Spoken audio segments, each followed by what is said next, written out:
अचानक मणिपुर के लोग गुस्सा हो गए। उसके बाद देश के प्रधानमंत्री नरेंद्र मोदी से इस्तीफा मांगने लगे कि मोदी जी, अगर आप में दम है या फिर वाकई में आप मणिपुर के लोगों के लिए शांति चाहते हैं, अगर उनके लिए इंसाफ चाहते हैं, तो आप इस्तीफा दे दें। वहां के सीएम के लिए तो इस्तीफा मांगा ही गया दर्शकों, लेकिन साथ साथ देश के प्रधानमंत्री नरेंद्र मोदी जब चुप थे तब उनसे भी इस्तीफा मांगा गया। बोला गया वहां के लोग गुस्सा हो गए, वहां की लड़कियां गुस्सा हो गई। जब एक वायरल वीडियो ने सरकार की पोल खोलनी शुरू कर दी तो मोदी जी से इस्तीफा मांगने लगे और सड़कों पे आ गए। देश की राजधानी दिल्ली जंतर मंतर, जहां से इस वक्त मैं वीडियो को शूट कर रहा हूं, थोड़ी सी दूरी पर, वहां से मोदी जी से इंसाफ मांगने लगे और कहने लगे कि अगर शांति की अपील नहीं कर सकते या आप यहां नहीं आ सकते तो आपको शर्म के मारे डूब मरना चाहिए और आपको इस्तीफा दे देना चाहिए। आपको इस्तीफा देनी होगी, इस्तीफा के अलावा और कुछ नहीं बचा है, कुछ नहीं होगा आपकी सरकार से, आपकी सरकार से कुछ नहीं होने वाला है। मैं विनती करती हूँ, इस्तीफा दे दो। कुछ दिन पहले राहुल गांधी गए थे वहाँ पे मणिपुर में, वहाँ उनको रोका गया, वहाँ पे उन पे बवाल हुआ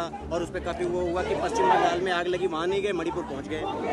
नहीं, अगर हमारे राहुल गांधी पहुँच रहे हैं, इतने आतंक होने के बाद उन्होंने सोचा अगर हम मणिपुर के लिए कुछ कर सकते हैं तो वो गए, तो उसमें क्यों मना किया?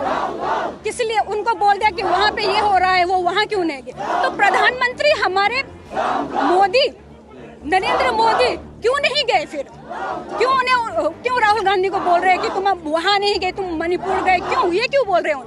ये तो सही बात नहीं है ना। अगर वो हमारे ये गवर्नमेंट कुछ कर नहीं रही है तो हमारे राहुल गांधी ने सोचा कुछ कर सकते तो गए, हमारे बहुत खुशी मिली।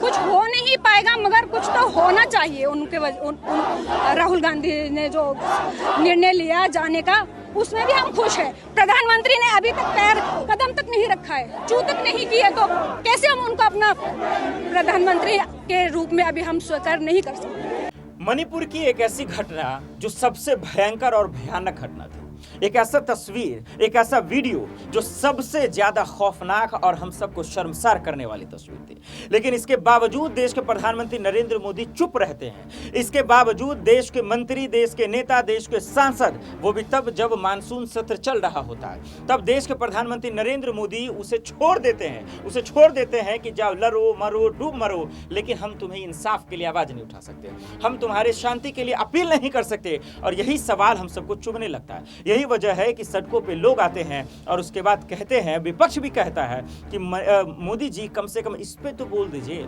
मोदी जी कम से कम शांति के लिए अपील कर दीजिए। जो भयानक तस्वीरें आई सोशल मीडिया पर, जिसको आपने बैन कर दिया कि कोई चला नहीं सकता, हम आपको दिखा नहीं सकते क्योंकि उनका पोल खुल जाएगा, क्योंकि उनकी सच्चाई आप तक आ जाएगी, इसलिए उन्होंने बैन लगा दिया और कहा कि दरअसल इस वीडियो को दिखाइएगा मत और ये भयानक तस्वीर आप देखकर आपके रूह ही कांप गए। हमारे कानून में राज्यसभा के प्रावधान किया गया है कि जब कोई ऐसी बड़ी घटना घट जाए कि जिसके लिए सारे नियम, सारे काम वो साइड में रख देना चाहिए, सारा काम रोक लेना चाहिए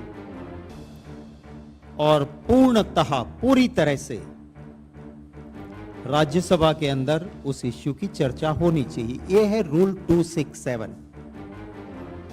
मैं आपके जरिए पूरे देशवासियों को पूछना चाहता हूं कि क्या ये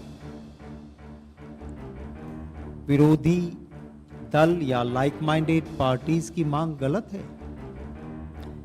मणिपुर से ज्यादा सीरियस चीज क्या कोई हो सकती है? आप क्यों मना कर रहे हो 267 के तहत? सरकार ने खारिज कर दी है, हमारी बात नहीं मान रही। हम चर्चा के लिए जब कहे, कोई बात बीच में नहीं रहेगी। दलगत राजनीति से ऊपर उठ के इंसानियत के नाते वहां जो हैवानियत हुई है उनकी बात इंसानियत के नाते हम करना चाहते हैं।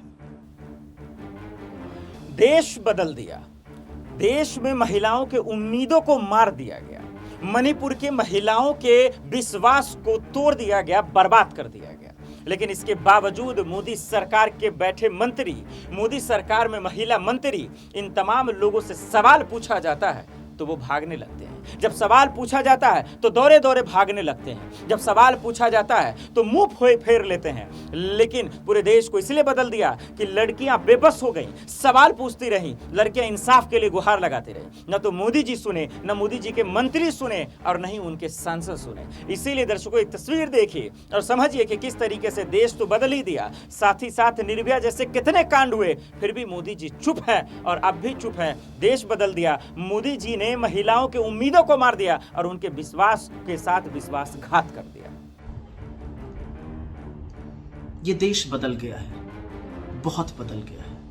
पिछले 11 सालों में इस देश को पहचानना मुश्किल हो गया है। 2012 का निर्भया कांड याद कीजिए। इस देश की आत्मा को उस क्रूरता ने, उस बर्बरता ने झकझोर कर रख दिया था।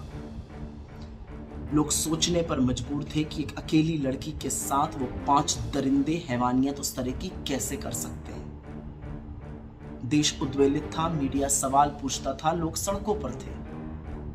पर इस देश के प्रधानमंत्री ने 36 सेकंड बात नहीं करी थी निर्भया पर, या निर्भया पर बात करते हुए सीधा भाजपा शासित प्रदेशों पर नहीं चले गए थे। इस देश के प्रधानमंत्री ने शोक संतप्त देश को एड्रेस किया था, राष्ट्र के नाम संदेश दिया था और उस संदेश में कहा था कि आपका शोक, आपका गुस्सा वाजिब है और वो होना भी चाहिए, और 3 बेटियों के पिता होने के नाते मैं आपका शोक समझता हूं। उन्होंने निर्भया के लिए और उसके परिवार के लिए प्रार्थना की अपील की थी। यूपीए की चेयरपर्सन और डॉक्टर मनमोहन सिंह जी, इस देश के प्रधानमंत्री, निर्भया के परिवार के टच में रहे। सिंगापुर उसको इलाज के लिए भेजा और दुर्भाग्यवश जब उसकी मौत हो गई और पार्थिव शरीर वापस आया तो 2:30 बजे रात को एयरपोर्ट के टारमैक पर इस देश के प्रधानमंत्री और यूपीए की चेयरपर्सन सोनिया जी खड़े थे।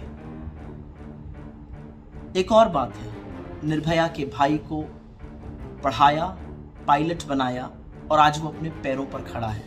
ये काम राहुल गांधी जी ने किया, बिना इसकी चर्चा किए, बिना इंफॉर्मेशन लीक किए, बिना मीडिया में इसको धीमे से बताए। ये बात तब सार्वजनिक हुई जब निर्भया की खुद की मां ने राहुल जी के बारे में सार्वजनिक रूप से ये बात बताई। तो ये था वो देश। ये 13 बलात्कारी वर्सेस मेरा बलात्कारी, 13 रेप वर्सेस मेरा रेप का चर्चा नहीं करता था वो मीडिया जिसका ज़मीर उठ खड़ा हुआ था और सवाल पूछता था। वो आपसे मणिपुर पर एक सवाल पूछकर सीधा राजस्थान, छत्तीसगढ़, बंगाल पर नहीं जाता था। वो ये समझने की कोशिश करता था कि मणिपुर में 2.5 महीने से चल रही स्टेट प्रायोजित हिंसा, प्रधानमंत्री, गृहमंत्री, मुख्यमंत्री की चुप्पी और अपराध के अन्य मामलों में जहां पर सरकार कार्यवाही करती है, एक बहुत बड़ा अंतर है।